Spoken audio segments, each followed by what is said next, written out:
최근 원피스 1170화에서는 과거 신의 기수단이 로제적단의 수차례 습격했다는 사실이 드러났습니다. 그 목적은 피가란드 가문의 혈통인 샹크스를 되찾기 위함이었죠. 과거 갓벨리 사건 당시 갈링성은 자신의 쌍둥이 아들 중 한 명인 샹크스를 잃어버렸습니다. 결국 그는 또 다른 아들인 샴농만을 데리고 마리주어로 복귀해야 했죠. 하지만 여기서 의문이 생깁니다. 평소 갈링이 보여준 냉혹한 성격과 샹크스를 향한 집착 사이의 거대한 괴리 때문입니다. 갈링성은 자신의 아내조차 가차없이 숙청할 만큼 잔인한 인물입니다. 심지어 아내를 잃은 직후 새로운 철을 발주했다며 샤키를 아내로 맞이하려 했던 그의 기괴한 행적을 보면 그가 과연 부성애 때문에 샹크스를 쫓았을지는 매우 의심스럽죠.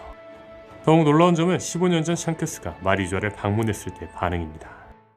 당시 샹크스는 명백히 로제적단 출신의 해적이었음에도 불구하고 갈링성은 그를 아무런 제재 없이 받아들였습니다. 이는 1159화에서 언급된 그의 신념과 괴를 같이 합니다. 그는 아내는 버릴지언정 내 아들들은 반드시 마리주아로 데려가겠다며 자신의 혈통을 보존하는 것에 비정상적일 정도의 집착을 보였습니다.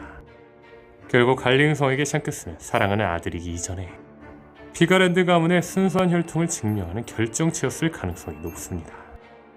해적왕의 배에서 자랐음에도 불구하고 샹크스를 가문의 일원으로 다시 인정한 것은 갈링에게 있어 천룡인의 혈통이라는 가치가 그 어떤 범죄나 신분보다 우위에 있음을 시사하죠. 그렇다면 주목할 건 보니입니다. 보니의 어머니 지니는 마리주아의 한 천룡인에게 납치되어 강제로 8번째 아내가 되었고 그 과정에서 보니를 낳았습니다. 그런데 지니를 납치해 보니를 낳게 한 그 천룡인은 과연 누구일까요? 분명한 건 오다스는 약 10년 전에 천룡인의 딸 보니에 대한 힌트를 남겼습니다. 2013년에 발매된 원피스 72권 질문 코너 SBS에서 오다스는 최악의 세대 성별을 바꿔주었는데 보니가 남자로 변한 모습은 샹크스, 샴노, 그리고 젊은 시절 갈링과 판박이었습니다. 즉, 보니의 친아버지는 갈링일 확률이 매우 높다는 겁니다. 그래서 재밌는 건 성별이 바뀐 보니를 보고 우르지는 와 천룡인 촌스러라고 했다는 겁니다.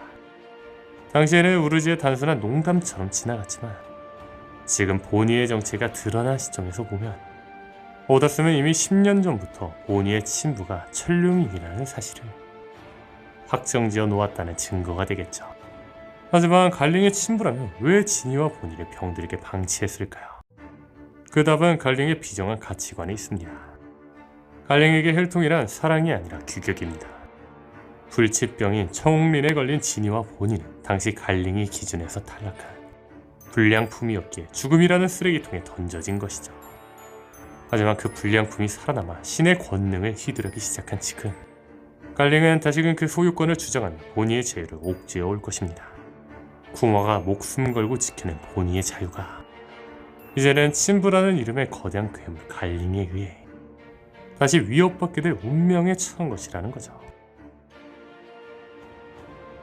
대부분의 소년 만화에서 주인공이 완성되기 위해서는 정신적 지주나 스승의 퇴장이 필수적입니다.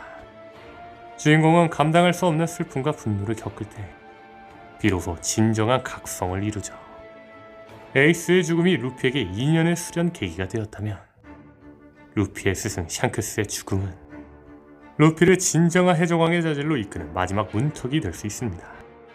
새로운 시대에 걸고 왔다는 샹크스의 말처럼 구시대의 강제가 물러나야 비로소 루피의 시대가 온전해진다는 상징적 의미가 크죠. 이 가설에 힘을 주는 단서는 샹크스와 티치의 악연입니다. 샹크스 왼쪽 눈의 흉터는 방심하지 않은 상태에서 티치에게 입은 상처입니다. 샹크스는 시종일관 티치의 위험성을 경고해왔으며 이는 두 사람의 결전이 머지않았음을 암시합니다. 하지만 여기서 우리는 오다슨이 숨겨둔 거대한 변수를 주목해야 합니다. 그건 바로 샹크스와 똑같이 생긴 쌍둥이 형제 피가랜드 샴록입니다.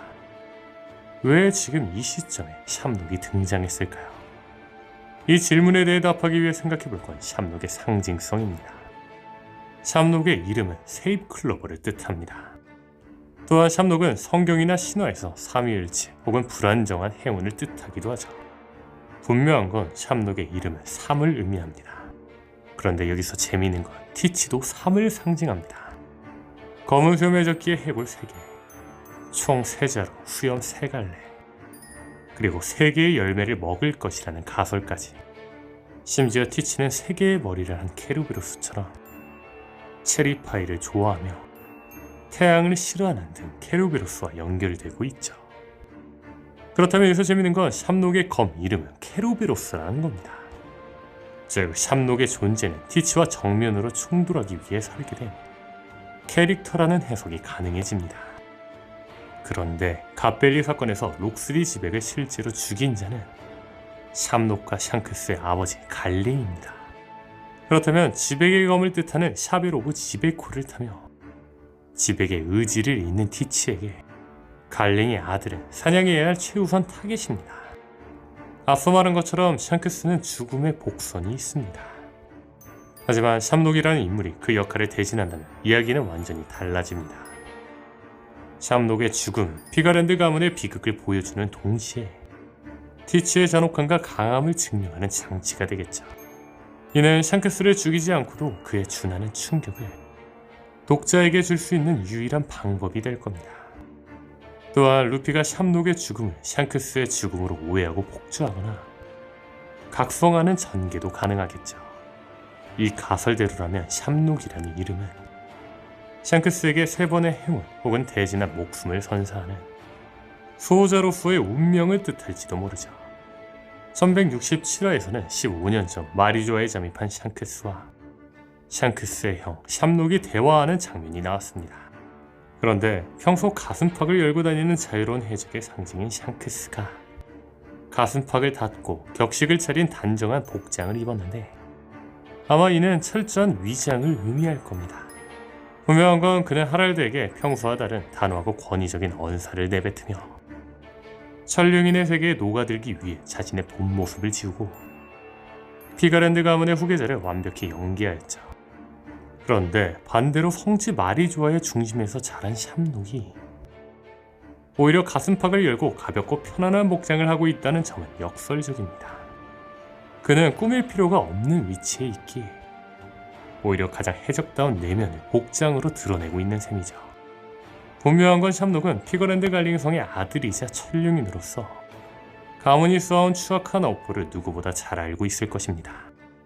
그는 자신과 똑같은 얼굴을 가졌지만 바다로 나가 자유롭게 살아가는 동생 샹크스를 보며 일종의 동경과 부채감을 동시에 느꼈을지 모릅니다. 샵록에게 있어 샹크스는 자신이 살지 못한 자유로운 삶의 실체이며 그 자유만큼은 천룡인의 피비린내 나는 복수극에 휘말리지 않기를 바라는 보호적인 조력자로 자리매김할 수 있겠죠. 앞선 가설대로 샵록이 티치에게 죽는다면 샵록은 천룡인의 굴레에 묶인 채 살아왔지만 마지막 순간만큼은 동생을 대신해 죽음을 맞이함으로써 비로소 그토록 갈망하던 자유를 얻게 되겠죠. 오늘 영상은 여기까지입니다. 시청해주셔서 감사합니다.